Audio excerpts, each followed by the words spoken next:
Hoy hablaremos con Carlos Reines. Carlos es un ingeniero biomédico que, tras estudiar un MBA en Harvard, decidió quedarse en Estados Unidos y fundar Rubicon MD. Su compañía ha desarrollado una app que conecta a los médicos de atención primaria con especialistas. Los médicos envían sus preguntas y reciben una respuesta con recomendaciones de tratamientos o pruebas a realizar. Carlos, muchas gracias por estar aquí. Es un placer verte, aunque sea por Zoom, desde Nueva York, traerte a Madrid era difícil, eres el primer invitado que tenemos por Zoom. Y bueno, me gustaría que nos contaras un poco cómo llegas a hacer un proyecto emprendedor tan importante como es Rubicon, tú como ingeniero de telecomunicaciones en el área de medicina. ¿Cómo te llegas a interesar tú por, por la ingeniería de medicina o por la tecnología aplicada a medicina? Bueno, en primer lugar, Luis, gracias por la invitación. Me habría encantado estar allí con vosotros. Quizá la próxima vez lo podemos hacer en persona, pero sí, por contaros un poquito sobre mi trayectoria. Yo siempre tuve un interés muy grande en la tecnología aplicada a la salud, viendo mis propias experiencias con el sistema y frustraciones, ¿no? En la familia, gente que podría tener mejor calidad de vida, vi que había una oportunidad de juntar la tecnología aplicada a la salud y mejorar el sistema y la calidad de vida para las personas, ¿no? Y por eso fue un poco motivo por el que me encaminé en esta dirección y de hecho elegí ingeniería de telecomunicación porque era la que tenía la especialización en bioingeniería, ¿no? Y seguí ese camino y efectivamente me especialicé en esa rama y no, bueno, fue una experiencia espectacular. Antes de llegar a Harvard, pasaste desde ingeniería aquí a Delft, que también era bioingeniería, ¿no? O sea, que fuiste un poco construyendo siempre en esa dirección, ¿no? ¿De qué te sirvió el paso por Holanda?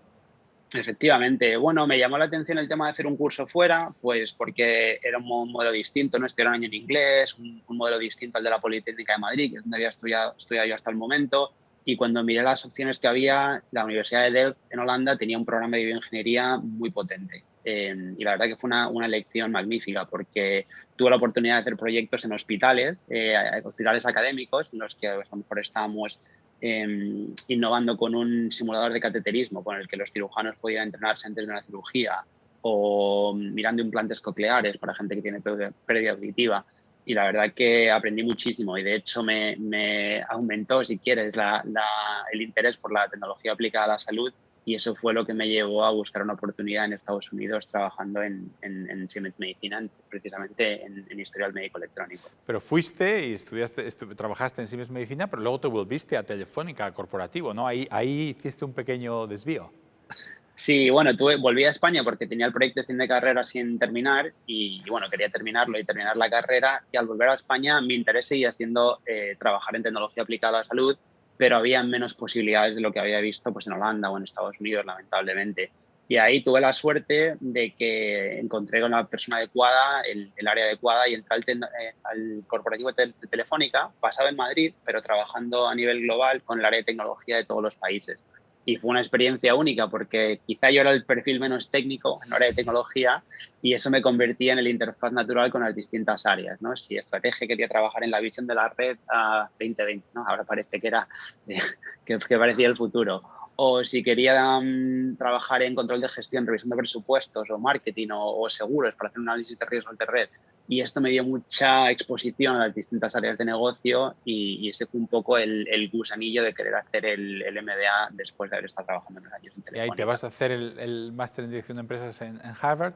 Eh, ¿Por qué más hacia la gestión y no seguir profundizando en tecnología? Seguro que tuviste esa duda en algún momento, ¿no? Sí, bueno, por una parte, mi educación ya tenía la parte tecnológica cubierta y es lo que venía haciendo la mayor parte de mi experiencia profesional y es trabajando en tecnología, entonces me complementaba muy bien.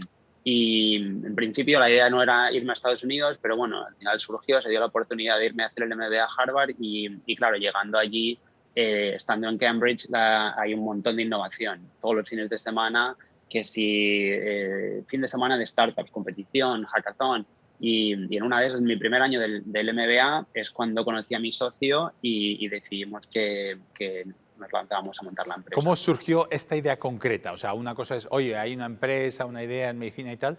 Esta idea concreta que, bueno, por explicárselo a la gente, lo que hace es poner en contacto a médicos generalistas con especialistas, ¿no? ¿Eso fue la visión desde el primer día?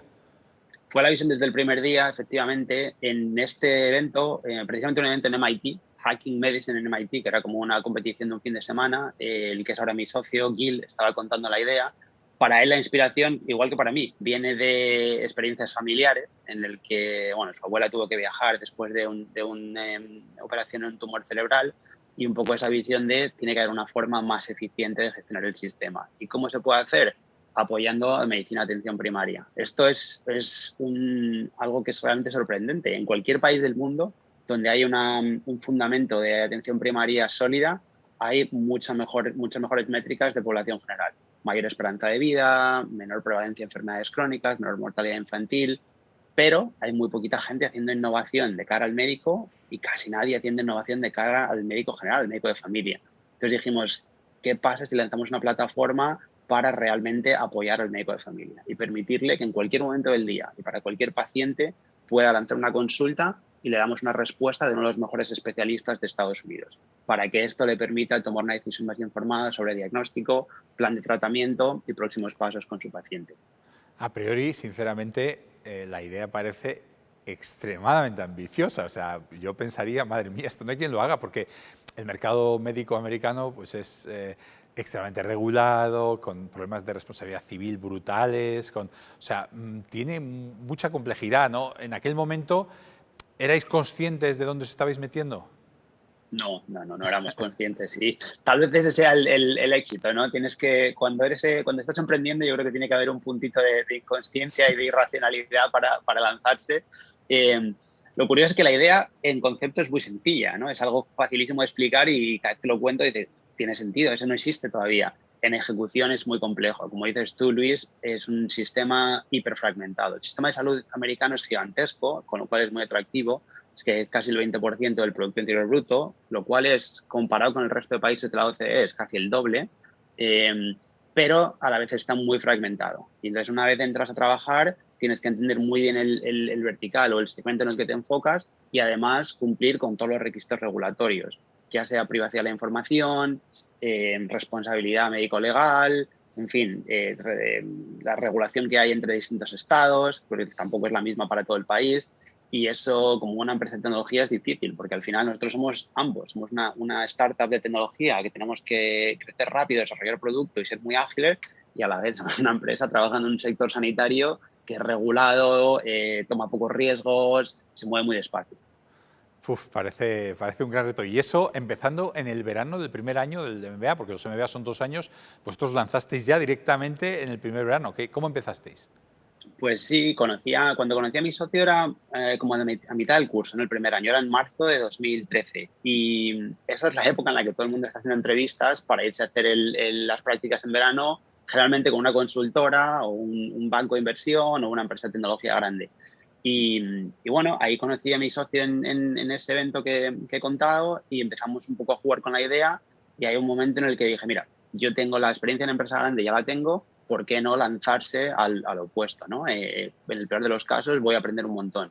Y ese verano pues nos alquilamos una mesa, no, ni siquiera una oficina, una mesa en un coworking y empezamos a trabajar y lanzamos nuestro primer piloto. Fue algo sencillísimo. Teníamos un médico general que quiso lanzarse a echarnos una mano y 3 o 4 especialistas y construimos una plataforma básica, tan básica que la construí yo. O sea, eso fue, te dice la complejidad que tenía y casi todo era manual, pero lo hicimos y lanzamos como una serie, yo creo que unas 100 o 200 consultas y los resultados fueron espectaculares. Al final del verano este médico dijo, mira, esto es la mayor interacción de médico a médico que yo he tenido en los últimos 10 años y además estoy mejorando mucho el plan de atención de mis pacientes, estoy evitando visitas innecesarias a urgencias, realmente me está permitiendo hacer medicina de mucha más calidad.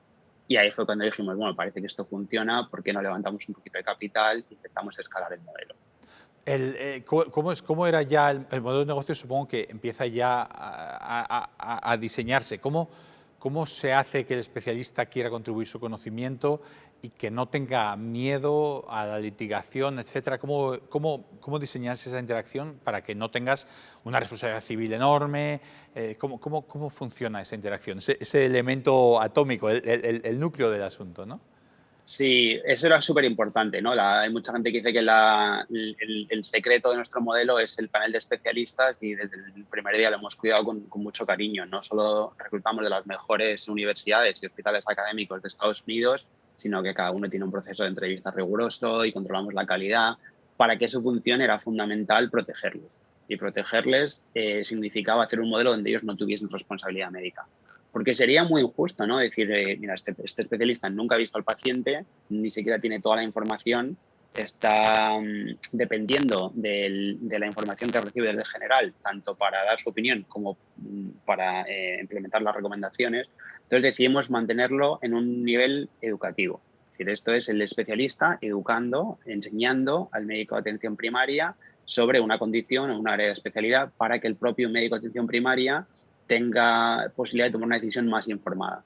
Y ese modelo ha funcionado muy bien, con lo cual nunca es el especialista diciéndole lo que tiene que hacer, sino es describiendo cómo ellos tratan a pacientes en su práctica, las guías clínicas que utilizan, cuál es la evidencia, porque todo el modelo se basa en ayudar al médico de atención primaria, pero el médico de atención primaria es el que mantiene el diagnóstico y el tratamiento sobre el paciente. ¿Y económicamente cómo funciona? ¿Para cada consulta se les paga una cantidad fija?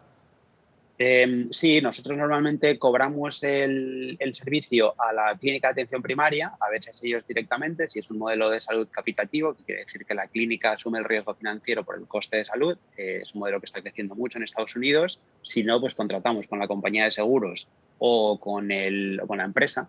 Aquí en Estados Unidos el principal proveedor de salud del país es la propia empresa. Y muchas veces se autoaseguran, con lo cual ellos son los que suelen pagar, el usuario es siempre el médico de atención primaria y en el otro lado los especialistas nosotros les pagamos. Efectivamente al final del mes miramos qué volumen han hecho, qué especialidades y les enviamos su cheque mensual. Y es interesante, la verdad que ellos es algo que hacen al margen de su trabajo. Nosotros nunca querríamos que alguien dejase su trabajo en uno de los mejores hospitales para estar detrás de una pantalla respondiendo consultas. Pero es muy bonito porque al margen de lo que les pagamos, que es un salario incremental bastante pequeñito comparado con lo que ellos ganan haciendo medicina, yo creo que hay dos motivos por los que los médicos lo hacen y no se nos van de la plataforma. Uno es porque es interesante, ¿no? Recibir este tipo de casos, es como la pregunta del día, estos casos difíciles del resto del país y sobre todo porque ellos tienen un impacto muy, muy alto. Generalmente son médicos que tienen un entrenamiento y han tenido unos logros profesionales elevadísimos, pero tocan un pequeño porcentaje de la población, que son aquellos que pueden tener acceso al superhospital en el que trabajan. Y esto es una forma muy fácil, sin responsabilidad médica y casi sin esfuerzo, de que su impacto se extienda a todo el país y toque poblaciones desfavorecidas. En Estados Unidos tienes una problemática y es que a pesar de ser el sistema de salud más caro del mundo, la mitad del país prácticamente tiene muy difícil acceder a especialistas. Entonces, de esta forma, resolvemos un problema que permite que el sistema en sí funcione mucho O sea, mejor y eso a los especialistas les gusta. Pero el rango de pacientes que tenéis es muy amplio, ¿no? No son solo personas que no tienen acceso al seguro, sino también empresas grandísimas que pueden necesitar. ¿Cuál es el cliente prototipo en ese sentido? Exacto. En realidad, nosotros ayudamos a cualquier médico de atención primaria y tal vez eso es lo más bonito, lo que hacemos. Nosotros como empresa, nuestra misión es democratizar el acceso a la salud. Y eso realmente cobra vida cuando tenemos, a lo mejor en una clínica, imaginemos una de las empresas más grandes de Silicon Valley, ¿no? De tecnología, tiene una clínica dentro de la oficina con médicos. Estos tienen acceso a la plataforma y es mejor calidad de salud para sus pacientes, evitan costes innecesarios, ellos no tienen que desplazarse. Y en el otro extremo, a lo mejor tenemos una clínica de lo que se llama aquí en Estados Unidos la red de seguridad, que es una serie de clínicas pagadas con fondos federales y atienden a gente que no tiene seguro, gente que no tiene documentos, gente que nunca en la vida podría permitirse ir a ver a un especialista. Y eso es lo bonito, ¿no? Independientemente de donde estén, nosotros vamos a llevar a su médico general el conocimiento de especialistas de todo el país. Cuéntame un poco del mercado. ¿Cuáles son vuestros competidores y cuál es vuestra ventaja competitiva? ¿Vosotros qué tenéis que no tengan ellos? Bueno, lamentablemente el principal competidor suele ser el director de tecnología del hospital que trata de hacerlo in-house, ¿no? Que tratan de construirlo. Ellos dicen, nosotros ya tenemos especialistas, tenemos un historial médico electrónico que permite mandar mensajes, ya está, lo vamos a hacer nosotros. Y 2 o 3 años después lo han intentado, no ha arrancado y vuelven. Entonces, normalmente suele ser esa fricción de el que se lo quiere construir Y hay algunos que lo consiguen y bravo por ellos, pero por lo general es un reto bastante grande.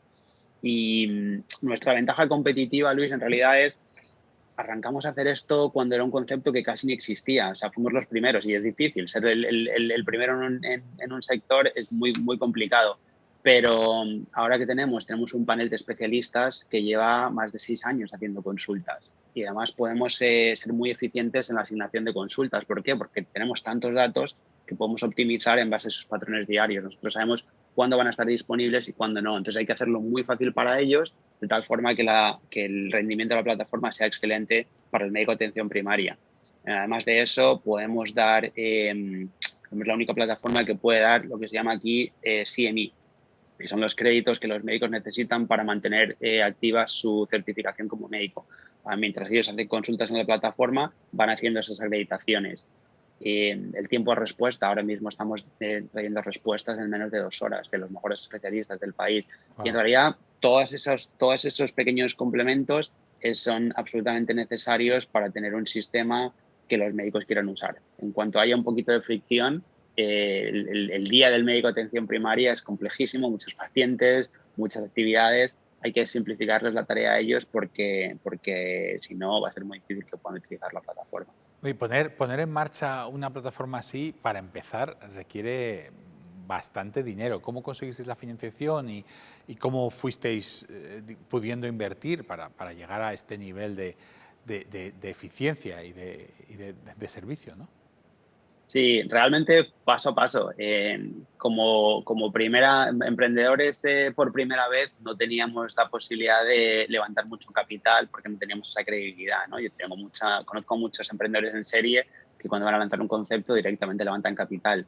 El que arranca por primera vez no tiene ese lujo, con lo cual poquito a poco. Al principio hicimos una ronda semilla de un poquito más de $1 millón en lo que arrancamos con angels, ¿no?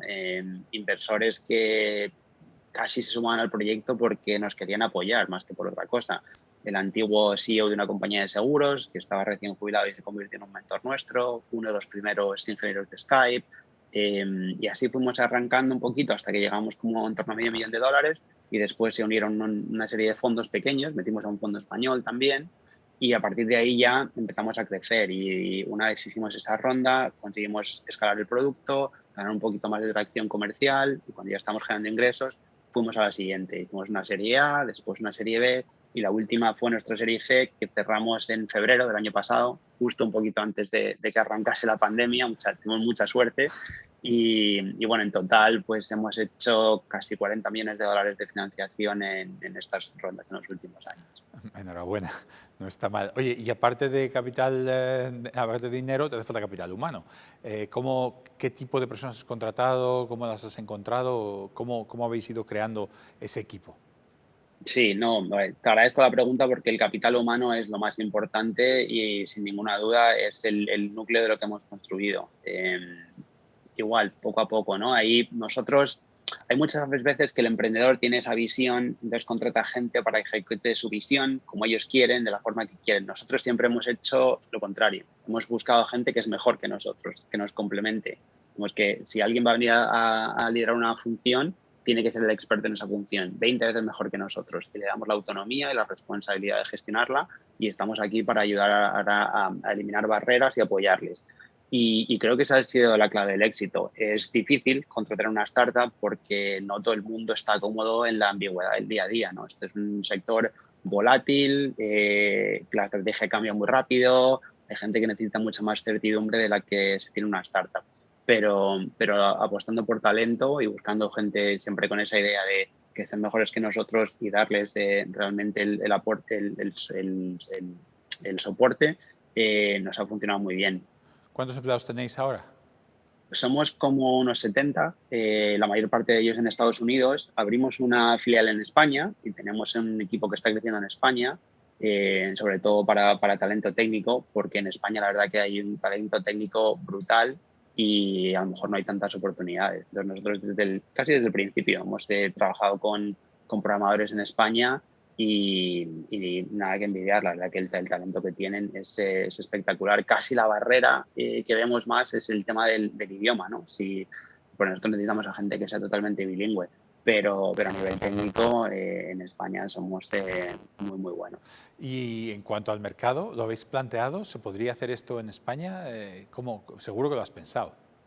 Sí, claro, y casi siempre que voy a España hay alguien que pregunta cuándo lo vas a traer. A mí me encantaría como proyecto personal, ¿no? Claramente esto tendría mucha cabida en la sanidad pública, porque en España nosotros somos una solución para la atención primaria y el 90% de la atención primaria está en la sanidad pública, con lo cual es algo que podría ayudar mucho a descargar las listas de espera. Hemos visto que cuando los médicos utilizan Rubicon MD, el 75% de las veces mejoran la calidad del tratamiento del paciente y casi la mitad de las veces evitan una visita o una prueba innecesaria, con lo cual en el sistema español no solo podríamos descargar costes innecesarios, sino reducir listas de espera. Y lo mismo aplica casi a nivel mundial. Quitando algunos sistemas en Europa que funcionan muy bien, son muy eficientes, esta problemática se puede aplicar en cualquier parte, en Latinoamérica, en África. Pero a día de hoy estamos enfocados en Estados Unidos porque el mercado es gigante. Hacemos una serie de proyectos internacionales a nivel de impacto, como sin ánimo de lucro, apoyando a médicos que son voluntarios en zonas de bajos recursos y es muy bonito, pero a nivel comercial estamos enfocados en Estados Unidos ¿Conoces a de alguien que momento. está haciéndolo en Europa, en algunos países europeos? ¿Vuestro modelo? No, no como empresa. Sé que hay algunos startups que están surgiendo. Hablé con unos chicos en Francia hace no mucho para darles apoyo y consejos de las cosas que hemos aprendido para que pudieran acelerar. Y luego pues hay algunas implementaciones que hacen hospitales o grupos médicos internamente. Igual, ¿no? Nosotros siempre hemos dicho, si alguien lo quiere lanzar y quiere aprender de la experiencia de Rubicon ND, que nos llame y encantados de hablar con ellos. Me parece, pensando en España, particularmente interesante con la despoblación, ¿no? Supongo que mucha de la población de la que hablas en Estados Unidos que no tiene acceso a medicina especialistas, pues claro, Estados Unidos está prácticamente vacío todo el centro, ¿no? Y es una problemática parecida, en cierto modo, ¿no? Un paciente que está en medio de Nuevo México o de Dakota del Sur, pues claro, especialista tendría que estar horas en coche, ¿no? Y pasa algo parecido en un país como España que tiene muchas zonas de difícil acceso, ¿no? En ese sentido sería muy útil, me parece. Sí, efectivamente. Vemos que lo que es medicina rural es un componente súper importante. En Estados Unidos, lamentablemente, el sistema provee muy mal acceso, independientemente de la ubicación geográfica. Casi es más el determinante, es mucho más el nivel socioeconómico que el tema rural. Puedes estar en Nueva York, en Manhattan, y ser un paciente que tiene Medicaid, y como Medicaid, que es el seguro público, para la gente que no tiene tantos recursos, paga menos que cualquier otro tipo de seguro, pues la mitad de los especialistas no lo reciben. Por tanto, el típico paciente Medicaid a lo mejor tiene que esperar 6 o 7 meses de lista de espera, a pesar de estar a una manzana del mejor hospital académico, ¿no? Entonces, vemos que ese es un factor casi incluso más potente, pero efectivamente la medicina rural tiene un componente importante. Ahí yo creo que el sistema español, que tendrá sus deficiencias como todos, tiene por lo menos una mejora respecto al sistema americano, y es que garantiza el acceso mucho más de lo que pasa aquí en Estados Unidos, donde la situación realmente es grave. Hay zonas geográficas en las que el código postal es el principal predictor de la calidad de vida y la esperanza de vida de una persona, y a lo mejor una persona y otra que viene a 10 kilómetros tienen 20 años de diferencia de expectativa de vida, de esperanza vital, en base al nivel socioeconómico. Oye, contabas que justo llegasteis con el dinero, con la última ronda de financiación a febrero. ¿Cómo ha sido el COVID para vosotros? ¿Cómo ha transformado vuestra experiencia? ¿Trabajabais normalmente físicamente todos en una misma oficina? ¿Tuvisteis que cambiar? ¿Cómo ha sido vuestra experiencia durante la pandemia? Sí, no, claramente ha sido un cambio radical. Nosotros como empresa estábamos prácticamente todo el equipo, trabajamos en una oficina en Manhattan, y inmediatamente todos en remoto. Por suerte, como empresa de tecnología, pudimos responder bastante rápido y es más fácil, o sea, es fácil trabajar a nivel virtual. Es difícil porque todo el mundo tiene esa necesidad de interacción humana y la colaboración es más fácil, pero nosotros no tenemos procesos que requieran estar físicamente en una oficina, con lo cual tuvimos esa flexibilidad. A nosotros nos impactó mucho por los clientes a los que servimos, ¿no? Cuando empieza la pandemia, todos los médicos de atención primaria inmediatamente tienen que cambiar primero tratar de conseguir equipos de protección individual. A partir de ahí, lanzar soluciones de telemedicina para ellos poder conectar con sus pacientes. Si os acordáis, los primeros meses la gente no iba al médico, con lo cual vimos como la gente no va al médico, los médicos no van a tener consultas que lanzar. Entonces vimos el volumen caer en picado durante los meses de marzo hasta mayo aproximadamente, y a partir de ahí, según se volvió a reabrir, vimos un crecimiento exponencial. ¿Por qué? Porque tradicionalmente nosotros mejoramos la calidad de la salud, reducimos costes, al paciente le gusta, pero durante la pandemia, si no tenemos que enviar a un paciente con enfermedades crónicas o mayor de edad a ver a un especialista necesariamente, le podemos estar salvando la vida. Con lo cual, la motivación de los médicos creció para lanzar consultas, y yo creo que prácticamente desde mayo, todos los meses, estamos haciendo el máximo histórico de volumen y hemos visto esa aceleración en general de lo que es tecnología aplicada a la salud a nivel clínico sin parar. Carlos, mucho de lo que nos has contado a mucha gente le parecerá ciencia ficción, o sea, es que rondas de capital riesgo, irse a Harvard.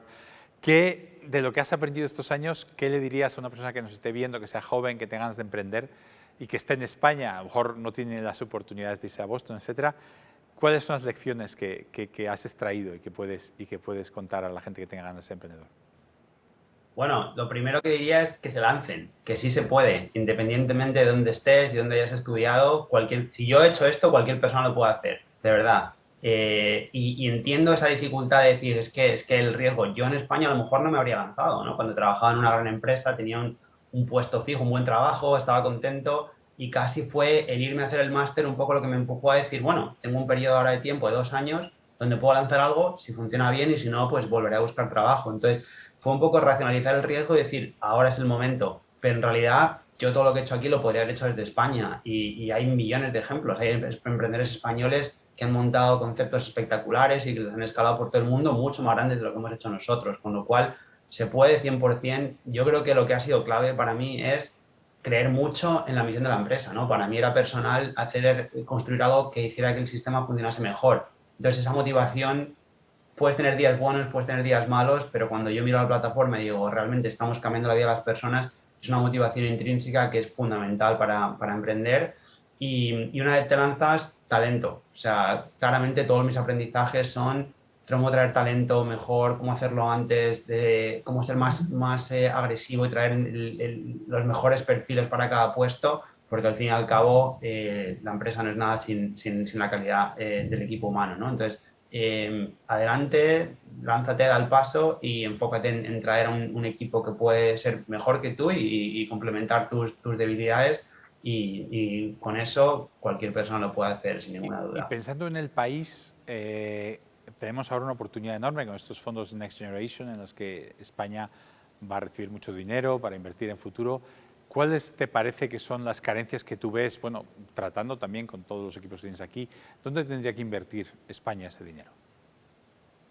Bueno, yo creo que el seguir apostando por la formación, yo tengo un tema con el tema lingüístico, es algo que me frustra, ¿no? Porque nosotros hacemos entrevistas a gente espectacular, sabe programar en 10 idiomas, pero no les podemos contratar por el tema del inglés, ¿no? Entonces, eso claramente te abre puertas a nivel mundial. Y luego, pues yo diría ese enfoque en las nuevas tecnologías, en todos los sectores, ¿no? Ya sea inteligencia artificial, energías renovables, un poco apostar por hacia dónde está yendo la tecnología, la evolución, y eso creo que es una apuesta muy segura. Y dar ese apoyo al que quiere emprender y tomar un riesgo. Es difícil hacerlo cuando no hay oportunidades o cuando el desempleo es muy alto. Si le podemos facilitar la vida al que quiere ser emprendedor y ayudarle con capital para que se pueda lanzar, con procesos para que sea más sencillo incorporar una empresa, digamos que ellos se pueden enfocar en desarrollar su concepto, su modelo, sin tener que preocuparse tanto de todas las externalidades y barreras que hay para lanzar un negocio. Y yo creo que con eso podemos seguir consolidándonos como un país en el que podemos ser muy buenos emprendedores, porque hay mucha calidad humana y mucho talento. Muchísimas gracias, Carlos. Ha sido un verdadero placer hablar contigo. Nos quedamos con esas reflexiones finales y mucha suerte con la plataforma. Me parece una idea brillante y maravillosa y que va a mejorar mucho el mundo. Así que suerte con ello. Muchísimas gracias. Y la siguiente charlamos en persona. Esto está hecho. Un abrazo, Luis. Un abrazo.